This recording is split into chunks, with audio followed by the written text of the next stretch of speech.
All right, so we've been talking about how the basically what the Enlightenment was, this period of political and cultural changes that are occurring, and people seeing the world differently, inspired by the scientific revolution, and that might get you to the point where you're like, yes, so what?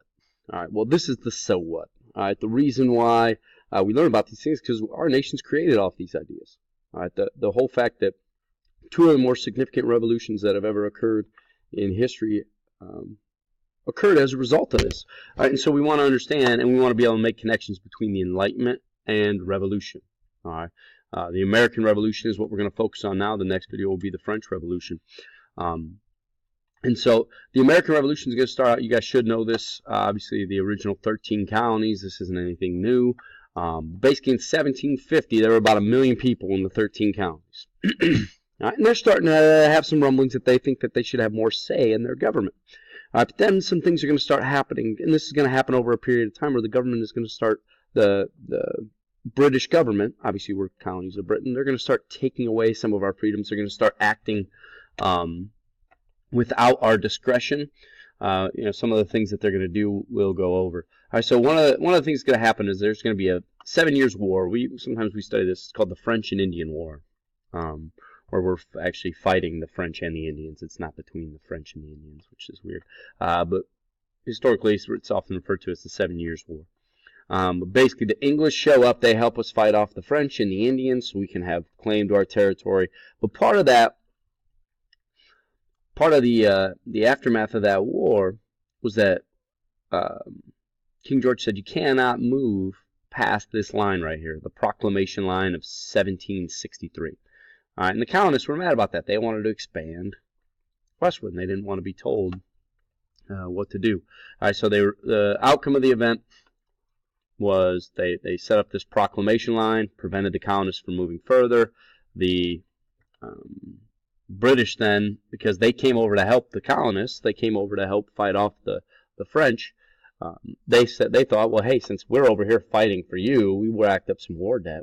We expect the colonists to help pay. And the colonists are like, whoa, you have just as much interest in this as we do.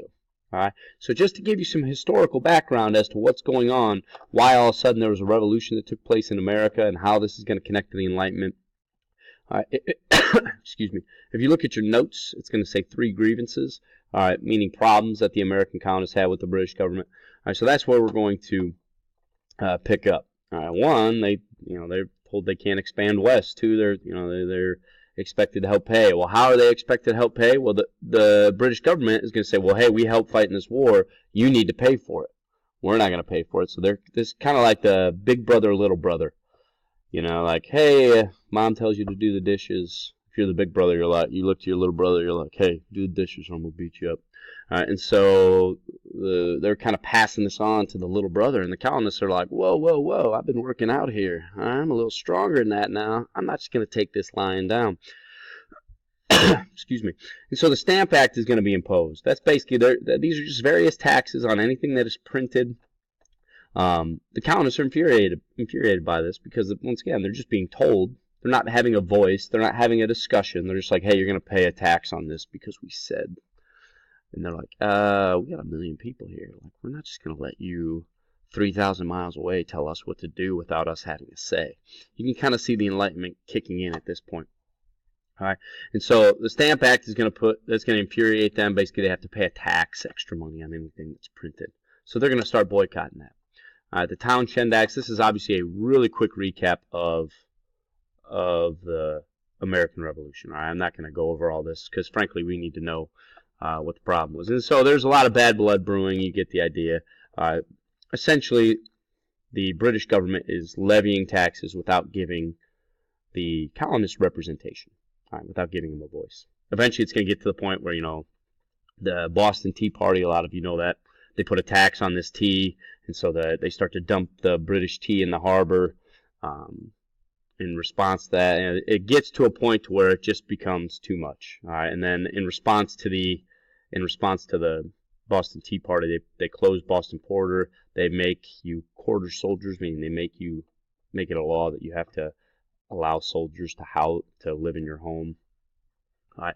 And so this is the point where over just years of them taxing, us being mad about it, us not having a voice, by us I mean the United States, the colonists. Eventually it's all going to boil over to the American Revolution. All right, where the United States are going to say, or the colonists are going to say, you know what, we need to declare our independence. All right, and I don't know if it's depending when we get this, where we're going to read portions of the Declaration, but basically we are going to formally declare our independence. Say, enough is enough. We can govern ourselves. We need to have a voice. We need to have a say.